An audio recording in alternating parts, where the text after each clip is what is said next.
एक बार एक शिकारी शिकार करने के लिए जंगल में पहुंचा। उसने अपने तीर पर बहुत ही खतरनाक जहर लगाया और शिकार को निशाना बनाकर उसने तीर को छोड़ा, लेकिन उसका तीर चूक गया और तीर एक पेड़ पर जा लगा। वह पेड़ बहुत ही हरा भरा और बहुत सारे तोते उस पेड़ पर रहते थे। जैसे ही वह जहरीला तीर उस पेड़ पर जाकर लगा, वह पेड़ धीरे धीरे सूखने लगा और उस पेड़ पर जो भी तोते रहते थे वह एक एक कर उस पेड़ को छोड़कर जाने लगी। उस बड़े से पेड़ के कोटर में एक बहुत ही बूढ़ा तोता रहता था, जो बहुत ही धर्मात्मा और अच्छे मन का था।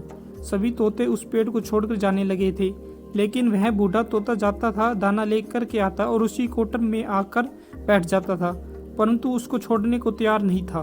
बूढ़े तोते के साथियों ने कई बार आकर के उसे समझाया कि यह पेड़ सूख रहा है, किसी दिन गिर भी जाएगा, चलो किसी और पेड़ पर चल कर जाए, परंतु वह बूढ़ा तोता वहां से जाने को तैयार नहीं हो रहा था।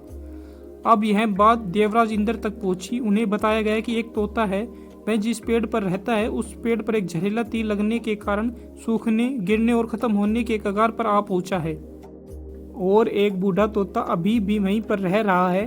वह दाना लेकर आता है और वहीं पर रहता है, जबकि उस जंगल में बहुत सारे पेड़ हैं, लेकिन वह उसी पेड़ पर रह रहा है। देवराज इंद्र प्रकट हुए और उस बूढ़े तोते से कहने लगे कि आप बहुत धर्मात्मा हैं, बहुत ही अच्छे मन के हैं, लेकिन आप इस पेड़ को छोड़कर किसी और पेड़ पर चले जाइए, क्योंकि यह पेड़ कुछ ही दिनों में गिर जाएगा। तालाब के पास में बहुत से बड़े बड़े हरे भरे पेड़ हैं, बड़े बड़े कोटर हैं, उन पेड़ों पर फल भी लगे हुए हैं, उन्हें वहीं पर तोड़कर खा सकते हैं, परंतु यहाँ से आप चले जाइए। तोता बोला, माफ कीजिएगा, इस पेड़ ने मुझे जीवन दिया है, शिकारियों से मेरी रक्षा की है, हर मौसम में मेरे साथ रहा है, ये कोटर मेरा घर है, यहाँ मैं पला बड़ा हूँ। इस पेड़ को छोड़कर मैं कैसे जा सकता हूँ? इस पर संकट आया है तो क्या मैं इसे छोड़कर चला जाऊं? मैं ऐसा कभी नहीं कर सकता। देवराज इंद्र तोते की इस बात से बहुत ही प्रसन्न हुए।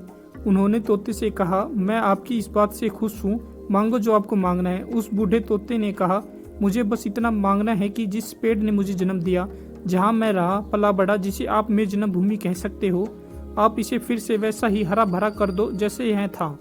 देवराज इंद्र ने अमृत से उस पेड़ को सींच दिया और पहले की तरह हरा भरा कर दिया। अब वापस से उस पेड़ पर आकर के बाकी तोते रहने लगे। वह बूढ़ा तोता कुछ समय तक और जिंदा रहा, फिर उसकी मृत्यु हो गई और वह स्वर्ग में चला गया। यह कहानी हमें सिखाती है कि जब किसी इंसान का बुरा दौर आता है तो इमोशनली वह टूटा हुआ होता है, उसे किसी के सहारे की जरूरत होती है, किसी की आवश्यकता होती है।